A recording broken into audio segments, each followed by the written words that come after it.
Let's talk jargon.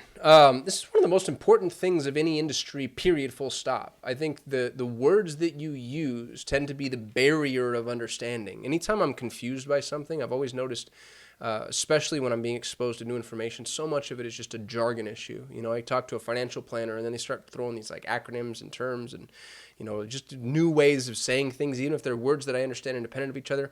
They're sewn together in a way that confuses me. And it's a jargon issue. And then once I stop him and I get him to explain the jargon, then it all becomes really accessible.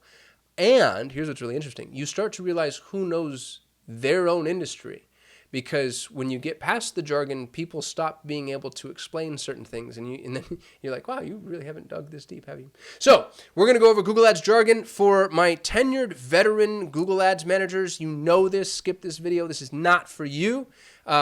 This is more for newbies, and then also, like business owners, CEOs, people that aren't Google Ads managers but want to be able to talk to Google Ads managers.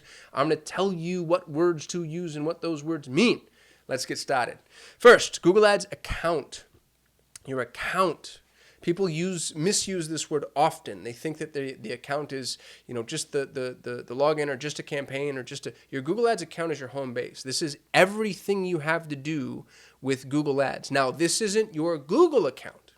So there's your Google Ads account and your Google account. Your Google account is used to access your Google Ads account, but also used to access other things like Google Analytics, Google Tag Manager, Google Photos, Gmail potentially. So Google Ads account is home base for Google Ads. The Google Ads account is where you go to give other people access to your Google Ads. Now, pro tip, never let anybody create a Google Ads account for you. You create your Google Ads account. You own your Google Ads account. Because if somebody else owns your Google Ads account, they can hold you hostage. So account, home base. Campaigns are individual campaigns. They're individual advertising mechanisms that are used to advertise within an account and target specific audience channels, goals, etc. So you're going to have different campaigns with different campaign requirements, different budgets. The campaigns are kind of the buckets within which you spend your money. So, you can have a campaign with a specific offer, a campaign promoting a specific feed, a video campaign, a search campaign, campaigns.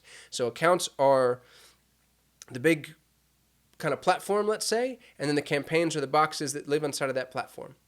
Ad groups are the delineations within those campaigns. Ad groups can be separated by, honestly, whatever you want. It depends on how it is that you choose to structure. You can separate it, based off of whatever, paradigm or theory you think is most applicable. Separated by keyword, separated by audience, separated by offer, separated by ads, as evidenced by the term ad group.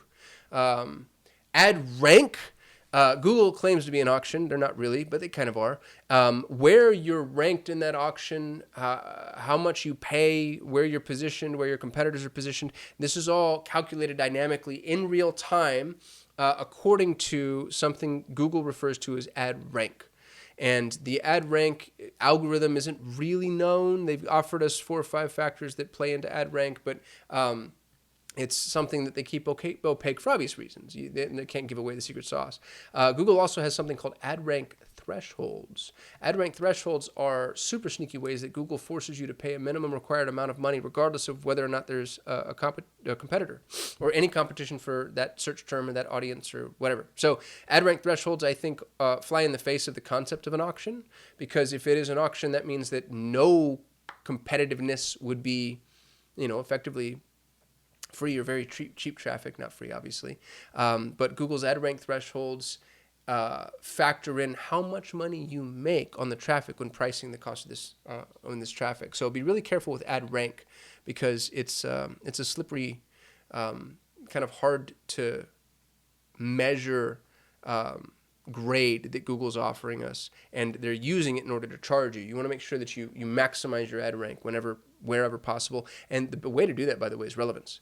Be relevant for whatever it is that you're searching or you're bidding on. If somebody searches for a hardware store and you're a mechanic, your ad rank is going to suck because you're not going to be relevant at all.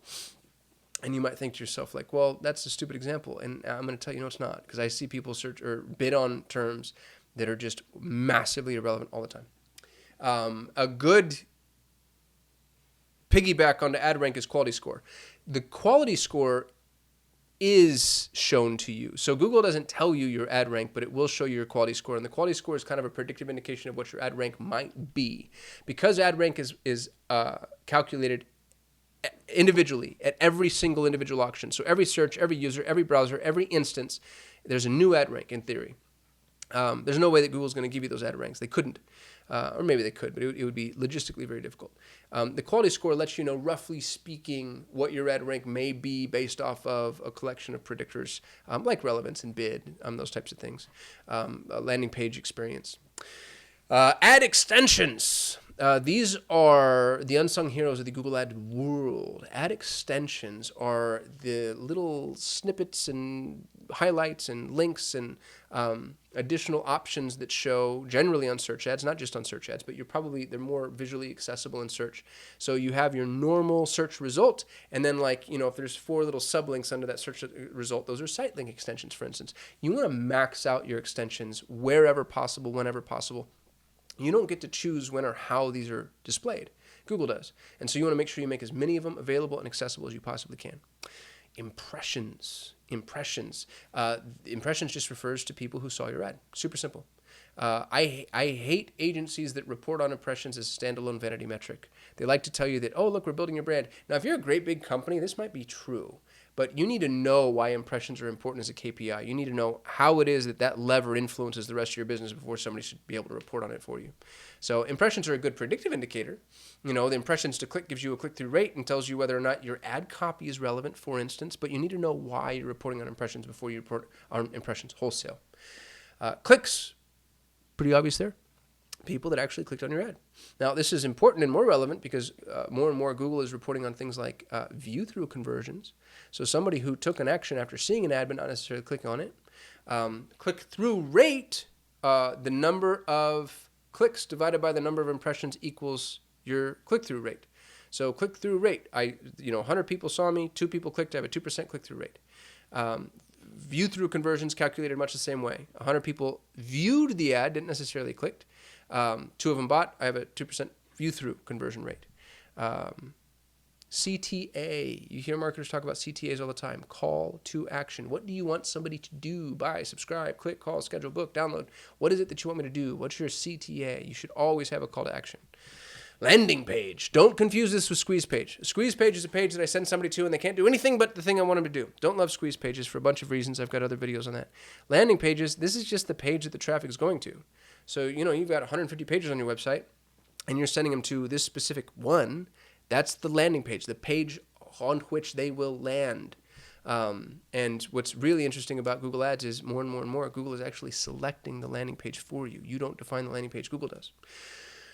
Optimization. Don't love this word because it's such a catch-all. This just refers to the incremental improvements that we make in order to increase the efficacy of your campaign.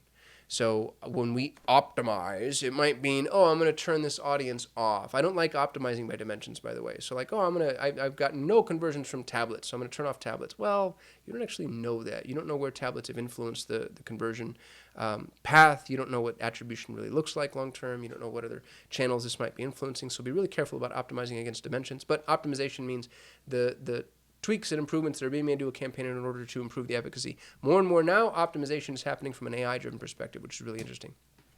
Bid strategy. This is Google letting you choose how you want to bid. More and more, Google is pushing us into smart bidding. So we have the ability at the moment to manually bid. Hey, Google, I'm willing to pay this much money, this manual CPC, this much money per click. And then you can actually turn on something called enhanced CPC, which is I'm willing to pay this much money unless you think that this person's really definitely going to convert, in which case you can bid, I think it's 250% more. But now we're moving towards maximize conversion or maximize conversion value, which is, hey, give me the most leads or give me the best leads.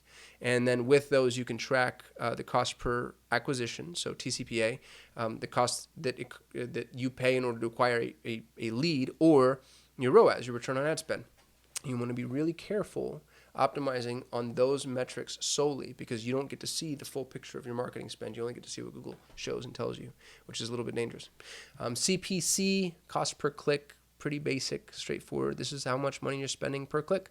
I've seen personal injury is a good example. They can pay up to $1,000 a click. maybe more now. I don't have a personal injury attorney client at the moment. CPM, cost per milli. I don't know why this is the one place that the whole world decided to go Latin, but milli is just Latin for 1,000.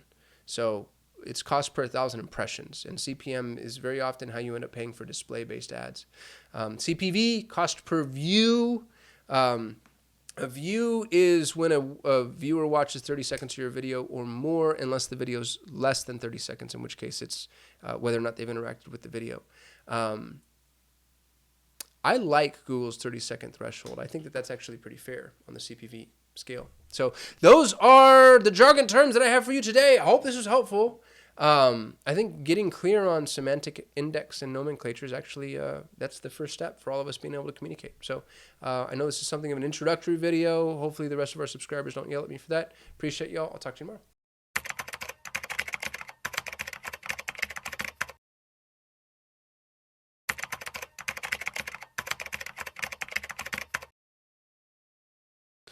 Diversity is resilience. Phenomenal quote by Juan Pablo Quinones, who's a survivalist, which you might think to yourself, like, what could a survivalist teach me about Google Ads? But for real, first of all, you hear that fool's name? Like, if he came for you, it's over. It's over. Played by a young Antonio Banderas, obviously.